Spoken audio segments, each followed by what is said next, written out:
Hello and welcome to another edition of Community Tapestry. I'm Napoleon Bell. I'm the Executive Director with the City of Columbus Community Relations Commission. I'd like to welcome you to the show.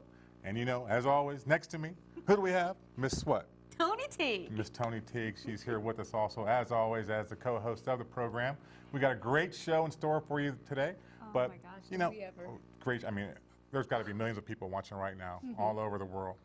I just can't wait to get all the calls that are coming. History is here with us. In the making. Oh my gosh. As always, continuing. But history was in the making over the weekends also. So many graduations that were happening throughout the weekend. That's right. I mean, and I've got to mention that you know, I attended a few graduations, and you know, I got to mention Micah Mason.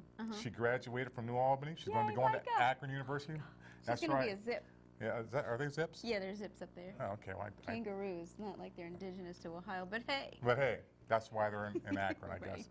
And also Gabby, her sister, graduated from 8th grade, going to the 9th grade. Oh my gosh. So that's great. And then also another niece, Kyler Sunderland, graduated, you know, from high school, making great things. So kids caught in the act of doing great things. Good. You know. You know what? What's that? I had a good graduation going on too. Did you really? Yeah, my son Joe.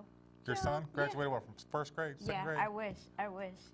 He's on his way to Bowling Green to become a Falcon. Oh my goodness. Congratulations, Joe. I never thought. Congratulations to all the graduates out there that are doing great things and going off to do great things. Especially in the city of Columbus, making sure that That's right. Stay here. There you go. No brain drain. All right. Well, speaking of City of Columbus, we have two city icons here with us today.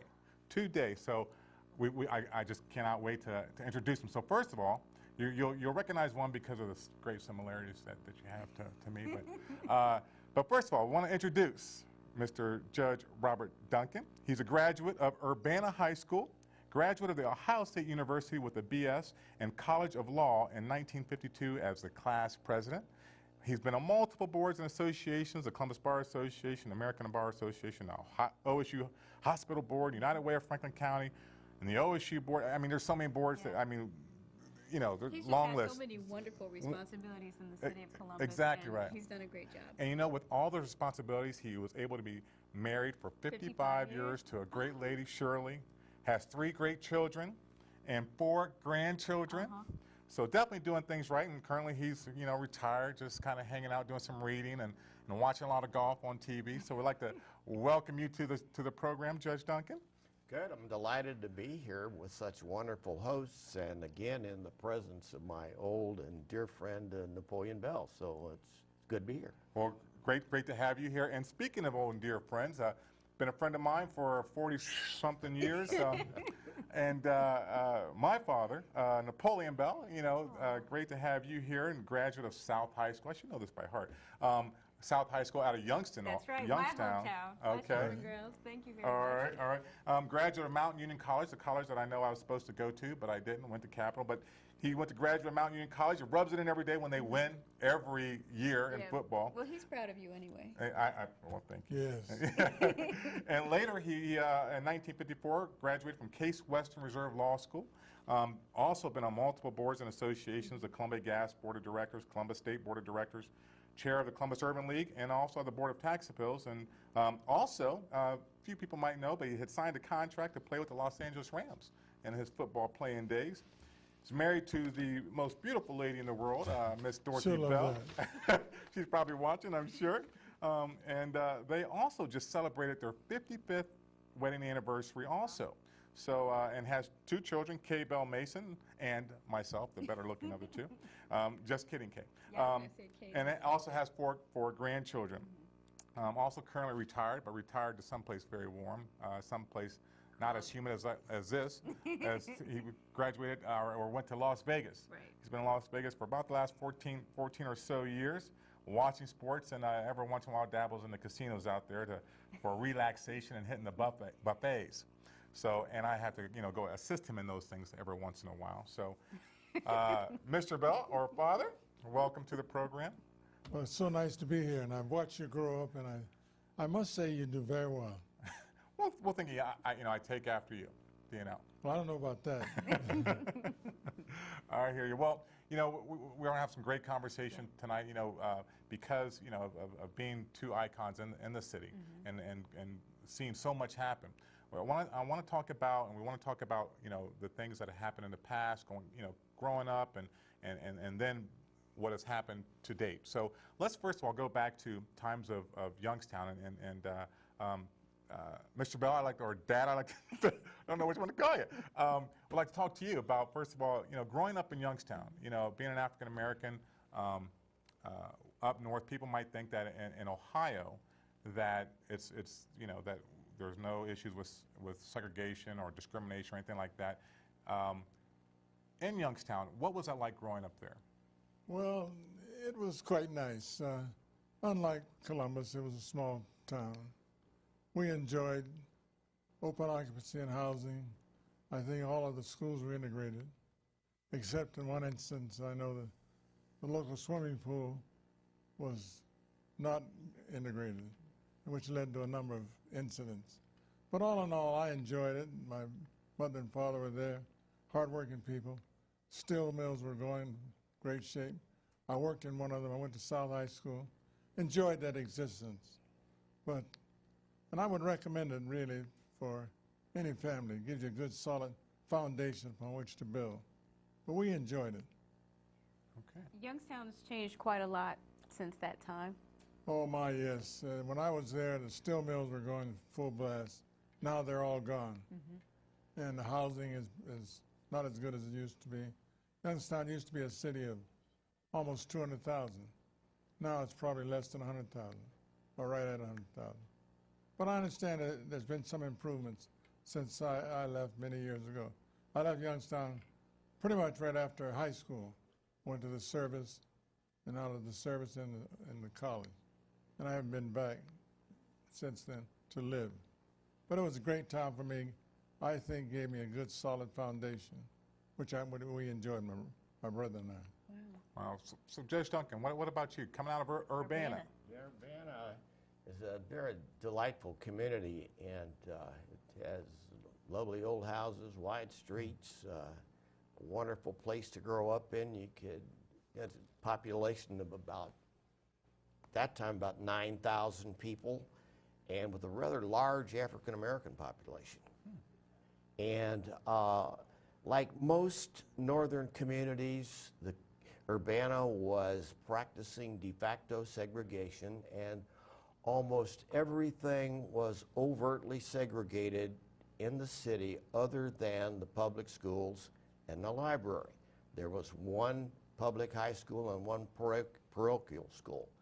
I must say, however, that the quality of the education was exceptionally high, and I found myself, when I came here to the university in 1945, exceptionally well prepared for college. And at the time, I had no idea I was exceptionally well prepared. I wasn't the most stellar student in the world, but it was, one of those 4 years of Latin, math, and science college preparatory curriculum, which was a great threshold for crossing to the university.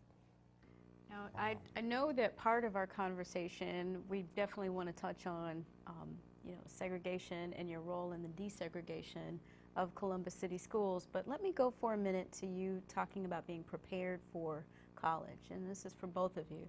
Latin, math, science. I mean, Latin is rarely taught in school today, and I bet you have an opinion about how education, the plight of education, especially in the African American community today.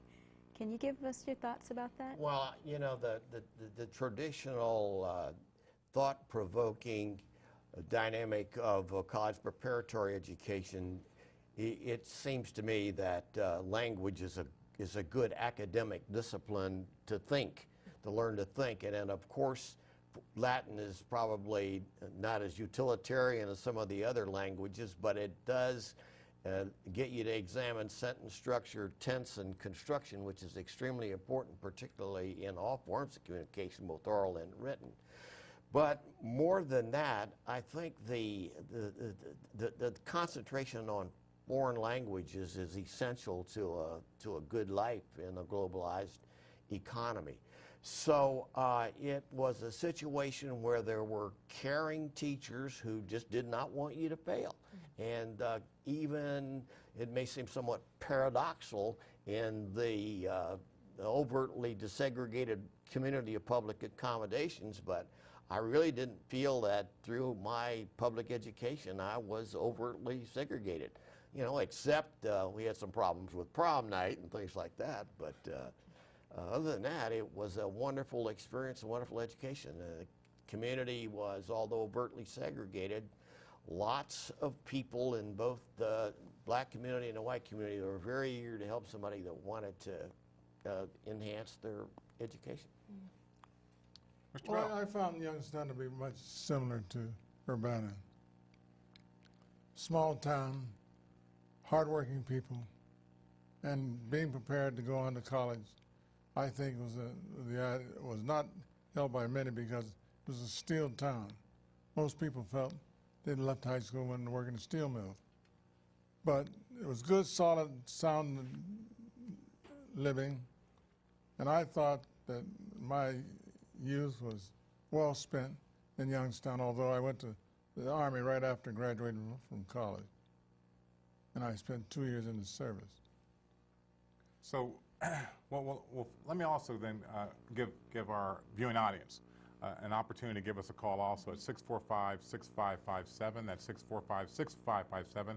Make sure you give us a call with your question or your comment of these two icons that are here today speaking with us on their history, but also the history of the city of Columbus, and which we're going to talk about here in just a little bit. But speaking of history, you know, we tapped upon just the 55 years of marriage, and I just gotta, you know, ask this, you know, and being married, because you don't hear that very often. You hear about 50% of the, you know, there's a divorce rate of 50%. So being married 55 years, both of you here together. So in a total between the two of you, 110 years you've had marriage between. What is the key? Yeah, what's the key? What's the key to staying married 55 years? Sorry about that. Give people Seems like like us some yesterday and advice. having good children. Good children. I think it's a concept of love and respect, No and question. it's something that you constantly have to work at. It just can't stay static. You always got to try to improve it and make sure that you search out for some community of interests, and you know and it's good to exercise parenting skills. I think one of the great problems, particularly today with a lot of our younger people, is no parenting skills.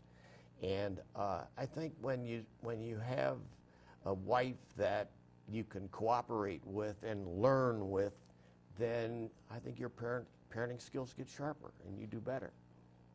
Well, Another matter that I would like to comment on.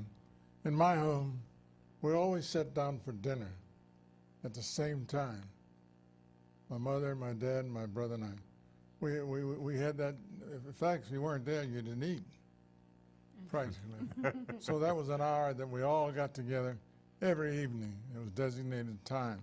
Today, people are off to various places. They never get together as a family, except unless it's Christmas or a holiday. But good, solid love of the family, dependence upon each other, supporting each other, I think is what causes you to live longer. And certainly I think as far as my wife is concerned, she had the same type of family. And I do what she tells me to do. You do agree with us. I think also what you are, in many respects, is a product of what culture you come from. Right. And the culture that I grew up in was one which was developed basically by grandparents who were born in the late 1880s, not long after the Civil War. And there was this whole concentration that if you're going to improve, you must be educated. And I can remember the old folks around the home saying, education is something, once you get it, nobody can take it away from you. Manners will take you where money won't. And things like that stuck. And the other sort of difference that you see back from then and now was this whole admiration for anybody that does well academically. And you know, if in my hometown, in our little black community, I think great students with good marks were as highly regarded as the halfbacks and the fullbacks on the football team. Wow, okay. That definitely makes good sense. In addition to that, your extended family, your aunts and uncles and cousins, they all were there to help you. So it was really a family, not just a group of folk that come together occasionally and have the same name. So we're interdependent upon each other, and therefore we had the strength of a family. One in trouble, all in trouble. Or the success of one is the success of all. And that's what it sounds like. And when we talk about the wives, and just a real quick question on that, because there's always with the roles that you have played throughout history, you had to have somebody supporting you, which is your wives. So I'm sure they had to make sacrifices. What sacrifices do you see that your wives have made to allow you to do the things that you've done? Well, early, because my wife taught school for 39 years, so she had to do the incredible job of teaching, most of the time, full-time, and also raising 3 children, and that takes a lot of doing, and so you have to be a good time juggler. And I think one of the other sacrifices that my family has made is my absence. I take a long time to do things, and my whole notion that if you're going to do quality work in life, work that is superior, if you're not intuitively talented and bright, and I'm not, then you have to work hard. It just takes me longer, and to do something extra, and it's that something extra that I think moves you to another level and lets you be a real competitor in the marketplace. So I spent a lot of time working, and particularly after I was fortunate enough to be a judge, Saturday mornings and sometimes Sunday was a good time to work, and I always felt I'd always get down there and hit it another lick before the next day. Mr. Bell. Well, I guess it's the fact that I travel all over the world. I've been to, you name it, and I've been there, which meant that I was away from home quite a bit. As a result, my wife had the duties of taking care of the children. But she knew that my most important thing that was in my mind was to be able to support my family. Sometimes it took that, and she understood that. So I'm grateful to her for the fact that she was there to take care of the children when I was not there. But one thing, when I was there, she knew about it, and the children also knew about it. So I'm very glad to have been able to have fulfilled my duties as a husband and a father over these 55 years. So let's bring that full forward to today. And, I hear you saying set dinner at a certain time, be attentive to your families, Right. value education. But I do see that young families, especially, Columbus is such a transplanted community. So many people don't live close to their families, and they're somewhat disconnected, and people are struggling. What would you say for people that don't quite have the same foundation that you have, but are still in the situation of, I've got this family, I need to do the best that I can, for single moms and single dads? What advice would you give for them? Work hard, have a work ethic, and have a civic responsibility. I still believe that even in this time of in this economic downturn, I still believe that people who want to work hard and have and conduct themselves with good citizenship can find a place. And it's obviously more difficult. There are more things to overcome. And I think that people do it every day. And one of the things about urban America, particularly in the African American community, is that sometimes we forget there are a lot more hard-working, law-abiding people than otherwise. And they want the same thing for their kids as everybody else, and they do. Obviously, the great problem is there's a large minority of people who don't share those values. But it's still possible to make it through life if you have the right kind of values. Thank you. Well, I would second that motion. I think that young people today have got to understand that it takes hard work. It takes the desire, the willingness to sacrifice, and also the understanding that there is a future out there for you. And you can do it alone or when you need assistance.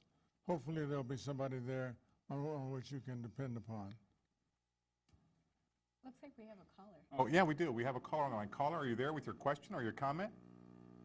Yeah. My name is Rick Logan. I'm president of the Columbus Cavaliers Club.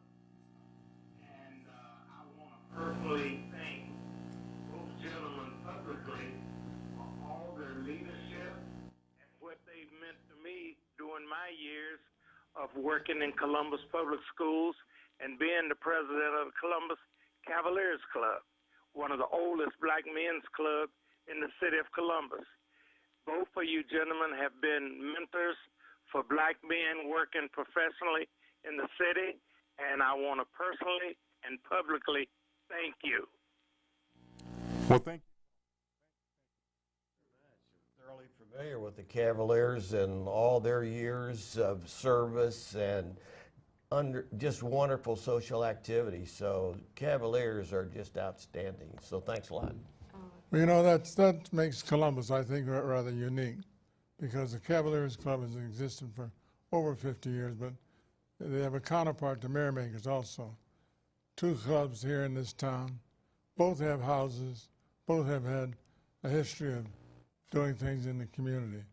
And the caller, I thank you for those words, because I'm a Cavalier. All right. Speaking of mentoring and role models, who are your mentors and who are your role models, and why are they? Why do they hold that esteemed position in your life? My role models are the following. First, when I was a junior in high school in 1944, I wanted to be a Tuskegee Airman more than anything else. And that fascination I have for what they were able to do under very difficult circumstances and the kind of results they produced. It's just amazing. Good fortune, in 1946, when I was in the second year at the university, the Tuskegee Airmen, who had been so successful in the war, came to be stationed at Lockbourne Air Base, which is now Rickenbacker. And I came to know a great number of the Tuskegee Airmen, and I must tell you, they were outstanding. They would have been good doing about anything. If it wasn't flying airplanes, they'd have been good at something else. Extremely gifted people, and this country owes them so much. Only problem with them is when they came here, they sort of took up all the ladies. Oh, my goodness. So, Dad, who was your role model? Well, as I look back over my career, I think in the 8th grade, I would have to appoint or refer to one of my teachers, Elizabeth Miller, long deceased. But she was a public speaking teacher. At the time, I stuttered before I was in about the 4th or 5th grade. And then that continued to the 6th and 7th. When I got to her, she eliminated that. And as a result, I found that the teachings that I learned under Elizabeth Miller in public speaking, though now at this young age of 39, it is a little more difficult than what it used to be. But certainly she is, I'd have to point to that teacher as one that motivated me to do a lot of things. In addition to that, J. Maynard Dickerson, who's a friend of mine, and knew him in Youngstown and later Columbus, was a person that made some tremendous things for me in terms of my career. So those two especially, in addition to others on the street there in Youngstown. Youngstown was a good place to grow up, and I enjoyed it. Yeah. So all of those folk that have come on before me, I think, contributed to my own personal development. Let me add that I think probably the most astonishing American story is that the life and times of Frederick Douglass. So, I mean, he goes on beyond being a role model. He's more than that. He's an astonishing human being. But more specifically, I think my role models a little later in life were was Thurgood Marshall and that cadre of African American lawyers who met under the leadership of Dean Charles Hamilton Houston at the Howard University Law School, and they hammered out the theoretical underpinning of all of the constitutional attacks against the principles of separate but equal, which ultimately resulted in the decision in Brown against the Board of Education. And it's been my good fortune in life later to have met Thurgood Marshall and to have known and worked with a number of the other civil rights stalwarts, Connie Motley and Bob Carter, and others who were part of that early wave of superbly talented academic lawyers at Howard. They're my heroes. Well, and you talk about, these, as an attorney and an attorney as going to a judge and the careers that you've had, at what point, did you decide, that you wanted to go into that career? Or, and what made you make that choice? Well, initially, I thought I wanted to go into ministry. I thought about that. But somehow or other, when I graduated from Mount Union College, I think I had $500 in my pocket. I'd made application to go to Western Reserve Law School. And I made application to Yale and Michigan and Western Reserve. I was accepted in Michigan and Western Reserve. Western Reserve was cheaper. So that threw me into law school, for which I've never regretted the fact that I went to law school, because it opened so many doors for me, and it gave me an opportunity to represent people and to do what I could do to support my family. Well, mine was sort of a circuitous route, because to back up a bit, the culture I came from, although it emphasized education almost on a daily basis, the whole notion of counseling and career direction was not there. I mean, my parents and grandparents knew about education, but they didn't know about any of the specifics of it. I was the first person in my family to go to the university, so I was just stumbling through. And early on, I started the path of least resistance at the university. It started out in journalism, and then it came to me that I'd like to become a teacher, and then I switched to the College of Education. I have an undergraduate degree in education, so at that time I wanted to be a teacher. Hard to get in the 50s, hard to get a teaching job in the North at the secondary level. Here in Columbus, it was almost impossible. So I left, went to Chicago, did some substitute teaching. At the same time, got a job as a bellman in a downtown hotel. I was making more money hopping bells than I was teaching school. And I stayed out here and said, I got to be able to do something better than this, so what is it? And so I feel, well, let's try law school. I used to watch those guys come over to the Union with their big books and everything. So I said, let me give this a try. So I did. And that's how I got to law school, which was sort of not going down to the court and being awed by the persuasiveness of the lawyers and how they contributed to our society. Not that case at all. I sort of backed into law school. Wow. I mean, it's and the other choices that you would have made, I mean, they're all connected, in the ministry and the public speaking and being that role model, and the same thing with teachers. Yeah. So they played hand in hand. Yeah, it's Well, I amazing also how- have a teaching certificate also, so our careers are somewhat similar in that regard. Because I realized by the time I was a sophomore in college, I said, if I graduate with a Bachelor of Arts, what am I? I can't say I'm anything except a college graduate. So in my junior year, I began taking educational courses, so that by the time I graduated, I was certified as a secondary teacher. Never taught, but I had that certification. So take us back a little bit to, you told us about some of the people that have influenced you, the structure of your family and going to college. Take us to Columbus, Ohio in the 60s and 70s. What was it like? Well, let's go back to the 50s. Okay, let's The go back. 40s. When I came to Columbus to the university in September of 1945, and as you may recall, World War II ended, August the 14th, 1945? And when I came here, the community was in transition. And there had been a number of activists in the community who were struggling to bring about change agents. The downtown theaters had been integrated. But when I got here, the places of public accommodation in the university area, there were just a few that would openly accept you. And there were others who waited on you begrudgingly. And there were others who just simply wouldn't wait on you. This is all in the campus area. When I got here in 1945, there are no African Americans living on campus. Most all of us lived on the east side. We commuted to the university on a streetcar. And most all of our social and civic activities, organizational meetings, were on the east side. Wow. That's what it was like in 1945. Wow. Well, when I came to Columbus, of course, I was a lawyer at the time, but I found a room on 20th Street that I could afford. J. Maynard Dickerson at the time was a member of the Industrial Commission and gave me a job in the legal department.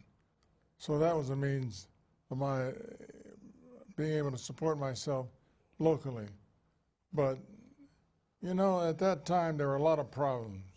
There were problems in Columbus, problems in Youngstown that some of us had to deal with. And I would hope that we would be able to discuss these a little later on in the program. But over and above all of that, as I remember my first couple of years in Columbus, they were good. I met some great people, enjoyed it. But as the judges indicated, you couldn't stay in the Dexter Wallach downtown. Couldn't eat in most of the restaurants. And that was a shock to me, because even in Youngstown, we had more privilege than people here in Columbus. We used to think that when you came to Columbus, you're in the Deep South, pretty much. And things were mostly, I know I came down here while in high school on the track team.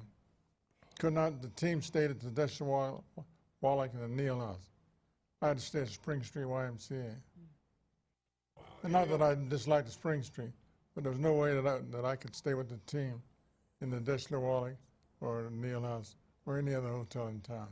And I don't think people really realize that actually happened here in Columbus, especially some of the younger folks. I mean, we do a civil rights tour just because of these things, so that for them to realize that these things, it wasn't that long ago. Right. It was just it's just a generation ago or two, depending on. Exactly. Yeah. Exactly. Yeah, you also have to take into consideration, this is just one Columbus. This was the social norm of organizations, basically, in the North. I mean, there are some places better than others, but Columbus is just in many respects better than some, but that's still the facts are the facts. Yeah, I was going to say Columbus was still considered better than Absolutely. it was still better than being in the Deep South. Absolutely. Oh, no question about it. Well, let me ask you this then, and because we're going to go to a video here in just a moment, but when we talk about Columbus and being in Columbus, but then also the growth and development in Columbus, and there's been talk about the Mount Vernon and Long Street area and the development of 670 coming through there. What was going on during that time to what do you see as the purpose for that, et cetera? Well, actually, the 670 development did a destructive blow to the black community in Columbus, because what it did, it cut off Mount Vernon Avenue, which was the only through street from the black community all the way downtown. So it was cut off. Long Street was two ways up to Hamilton, and then only one way the other way. So it really caused a lot of hardship on the business people up and down Mount Vernon. Mount Vernon was a business district. People thrived, and people in theaters, and the black people enjoyed going out to Mount Vernon. But as a result of that, that began the deterioration of that area. So it had an effect on the entire East End. I think that it had its effect, but as you look at the time chronology in context, it seems to me with the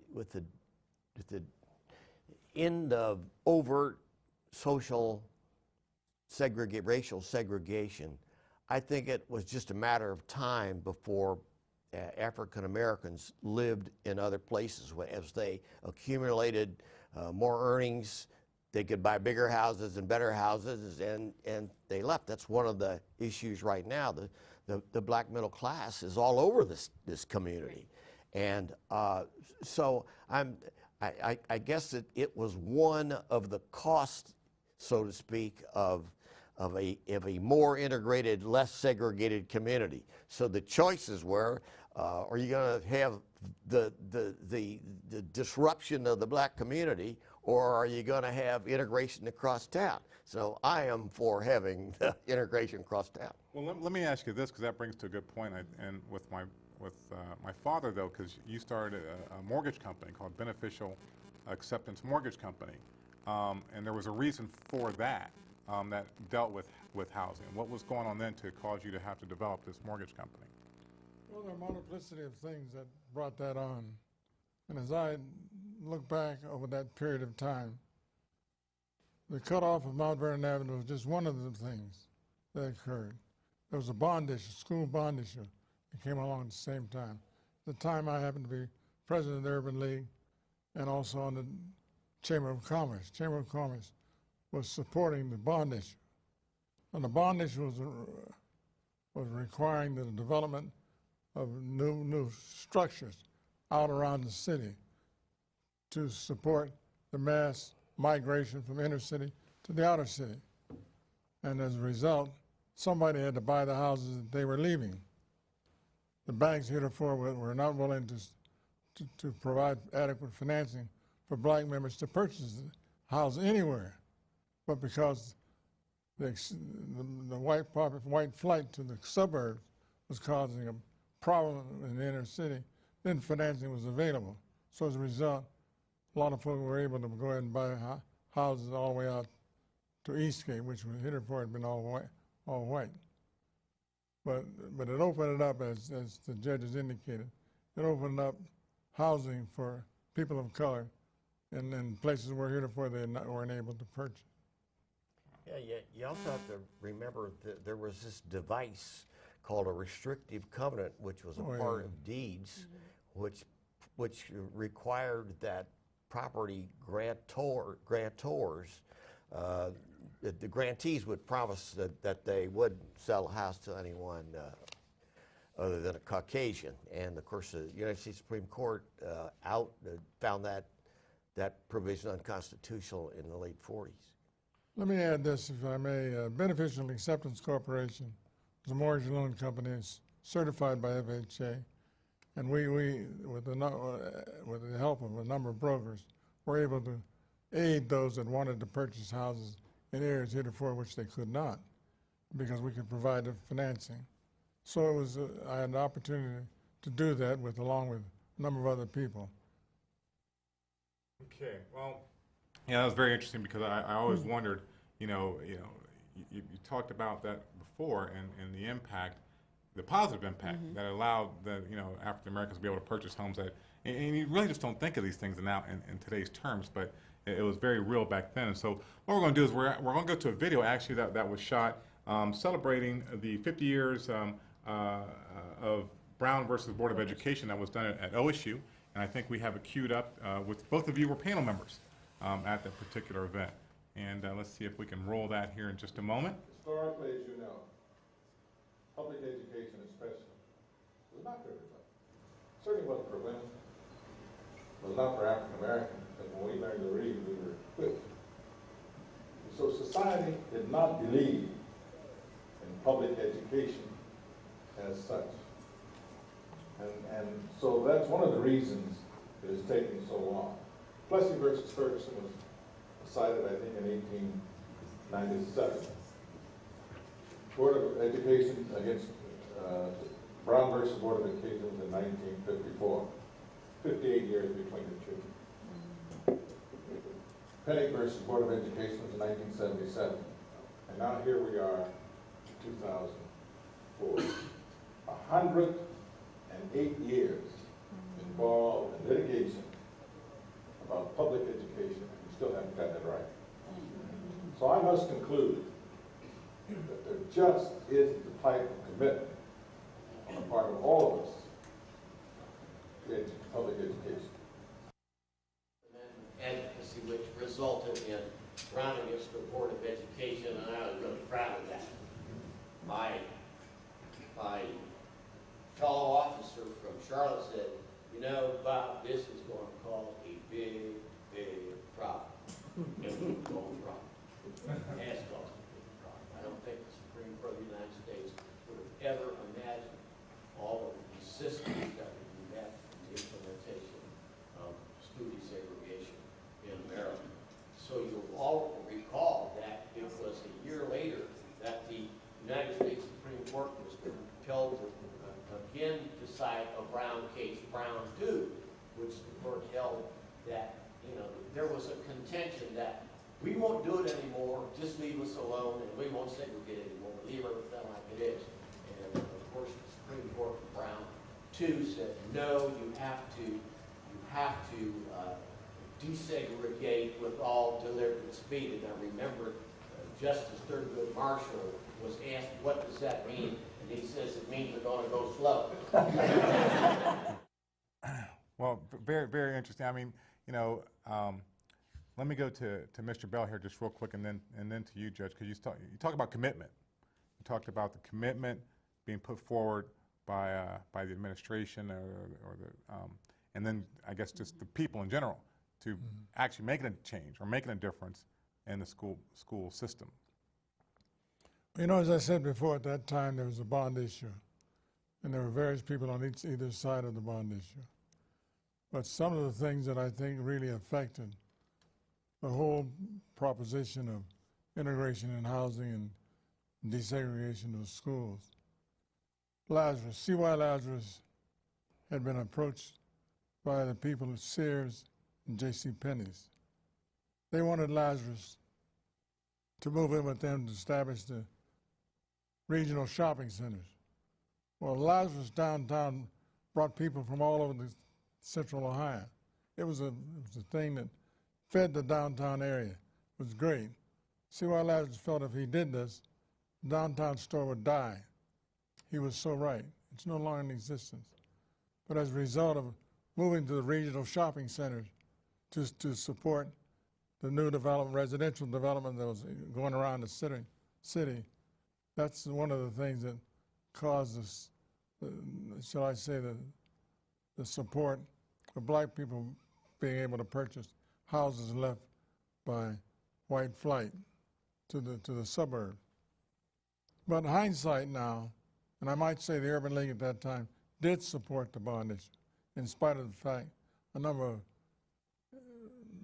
black groups were opposing it. But we supported it along with the Chamber of Commerce. And now hindsight, as I drive around the city now, it worked because our folk now live in various communities all over the city. And the Columbus is a better city now as a result of it. I think Wexner out there did things to create the possibility of expansion. So now people are living all over the entire city.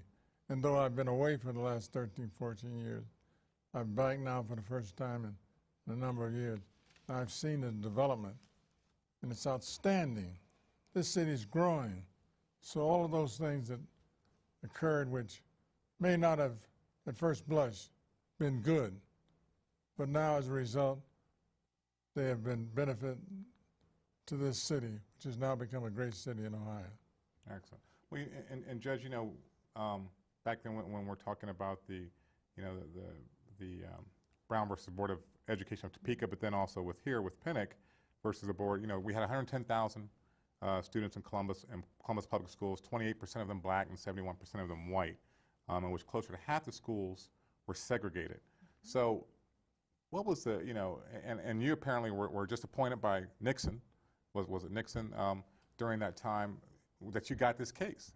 So what was your thoughts then of just being appointed, I thought I had bad luck at the draw first, because cases in federal court are assigned by random. However, this case had originally been assigned to Judge Rubin, and the reason that it didn't go into the draw, because I was Judge Rubin's replacement. So I took all of his cases, and on the case was Pennick, which had been filed by interested parents of 11 kids in 1973. And it was strictly an illegal action to enjoin the city of the school district from erecting schools in an area in the northern quadrant of the city, which it was claimed would subtract from rather than add to racial impaction. And the first bond levy failed by vote of the voters because a lot of people were agitating against it, as I recall, in 1969. Then again, after a number of groups had advised the board, there was a decision made to put the bond issue back on the ballot again to build 22 new schools, which were needed, no question about that. The whole notion was that if you built the schools up near the northern boundaries, they would open primarily one race, all white. However, if you move the schools down a little farther into areas south of that, you could draw both students from both races in the area, and that would have a favorable effect on school integration. And so, there was a lot of community conversation about, what the school board would do if the levy passed. And then the levy did pass, and for whatever reasons, the board then decided that they were going to build the schools back in the northern quadrant where they wanted to build them, where they were planned to build in the first place. And that was the trigger that set off the action for the injunction to stop the building of the schools. So that injunction was never decided. Subsequently, more plaintiffs joined the lawsuit. The national NAACP represented the new interveners, and the case allegations were amended to charge a full-blown school desegregation case. Wow. That's how that happened. Wow. So were there some scary, heated moments in there? And what was going on in the black community? What was their sentiment, and how did they rally behind you? No, I don't. This was not a time of unrest. The trial was very civil. We had extremely fine lawyers. The community made every effort in the world to keep the peace during this litigation. The Chamber of Commerce and other business leaders appointed a group headed by a dear friend, a man named Roland Brown, called the Columbus Metropolitan Schools Committee, and their whole objective was to prepare the community for whatever result was achieved, and whatever they were dedicated to following the law. Even many of them did not like the law, whatever it was. But that committee did great work. So the whole case and the community's attitude about this case was remarkably civil and intelligent, and it was a real credit to what business leaders and other community leaders did in this community in order to make sure that there wasn't some sort of a unfortunate civil unrest. I might add, too, that one of the reasons that the judges knows full well that a lot of it was due to his own handling of that case and the reputation that he had for fairness. No question about it. There were those of us on the outside that were a little concerned about the problems that certain communities were having about busing. But as a result, shortly after that, Supreme Court number 2 on Brown indicated that they had to be integrated at all force right now, which would require busing, which a lot of folks did not like. And that was an area that opened up some thinking with the Urban League. We were for a campus-type school where, as the judges indicated, people from the suburbs would come in, those from the inner city would go out. That was rejected. But you see, they were saying that education is better taught and received from the neighborhood concept, which is the concept that we had. So I had to chime in at that time, and I think I was in the minority. But I said, I don't think you necessarily have to go to school with people that you live next to in order to learn. My two children, one went to CSG, the other went to Academy. Kids from there came from all over the city. So it isn't necessary that you live in a neighborhood where the schools are in order to get a good education. It can be, but it isn't absolutely necessary. And that sounds almost like an attitude that I remember doing some work in Licking County and having a group of superintendents coming together, and one in particular said, you know, I don't know that busing worked and people really want to be with their own communities. And what is your sentiment about that even today? I mean, did the results happen as you thought they would over a period of time? Yeah, but of course, the role of a trial judge is to follow the precedents established by the appellate courts, and that was my job, nothing more, nothing less. Now, whether or not school desegregation was an educationally sound direction to go in is open to question. I simply don't know, and I'm certainly concerned about that, but that would not stop the remedy from going into place to redeem the constitutional rights. But today, if you look at it, I think you'd have to say that schools, particularly in the Northeast and many big cities in the Midwest and the West Coast, are more segregated now than they were in 1954, when the Supreme Court decided Brown against the Board of Education. So you could say it was a big flop. But on the other hand, what it did, Brown against the Board, was effectively do away with the doctrine of separate but equal, which had been upon us for 58 years before that. And of course, Brown then was a precursor of the whole concept of civil rights, and it was the real indication that Americans no longer believe that separate but equal should be part of the future of the United States. And then shortly thereafter, in 1964, the Congress passed the Civil Rights Act of 1964. Wow. Pat, any comments? Well, you know, as I listen to the judge and I think back on what my attitudes were at the time, I really was concerned about whether or not there was a total commitment to education on the part of the federal government in this country. If you will recall, education was not something that it was granted for everybody. Right. Only males were educated. Females were not. No. And then finally, females were involved. If we can, I think somebody said, we can send a man to the moon, we can train all kinds of people to go into the service and come out and do a good job.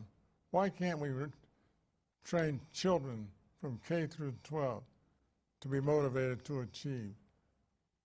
If there is true commitment, if there's a commitment to education, that's one thing. But if there's just a matter of doing the same thing over and over, you don't get the commitment, so as a result, you don't get the results. But I like to think that there is a commitment to education in this country, because that's the only true way we can make it.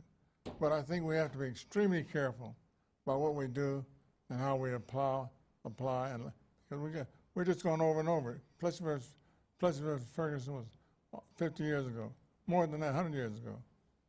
Board of Education, 50 years ago. What's the change? Has there been any change? Good question. And we think about we're change. We're still talking about it. Exactly right. And that's what's sometimes amazing is that, you know, when we look back in history, or 20, 30 years ago, and the conversations and the meetings and things that are going on. And I look through some of the notes, I'm going, we're doing the same thing today. Same thing Having the over and same over. meetings about the same issues a lot of the time. But going back over that, and we've got a few minutes left, looking back over your career, is there anything that you would do differently, and why would you do it? Yeah, starting back with college education, I would have tried harder to do better academically and learn more. I would have been, I think a great part of higher education is not in class but out of class. I would try to have been more participatory in affairs and issues which were sort of a part of law school but not in class. I think I would have worked harder.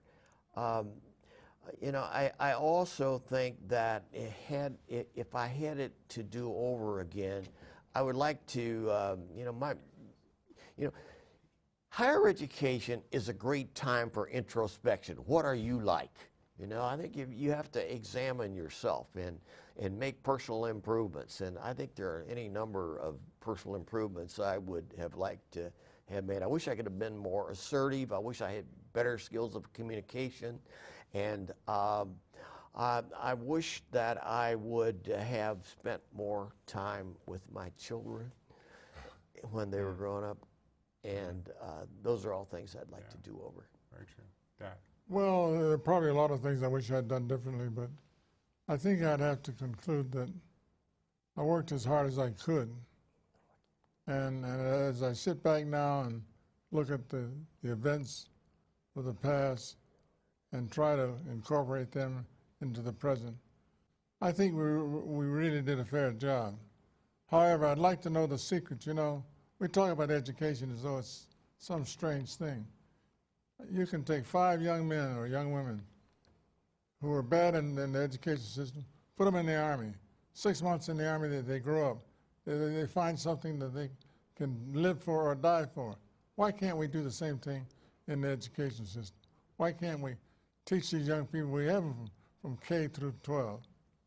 Why can't we instill in them the same type of enthusiasm? That's what we need in this country. We had it at one time. I don't think we have it now. That is not as a rule. There are certain exceptions.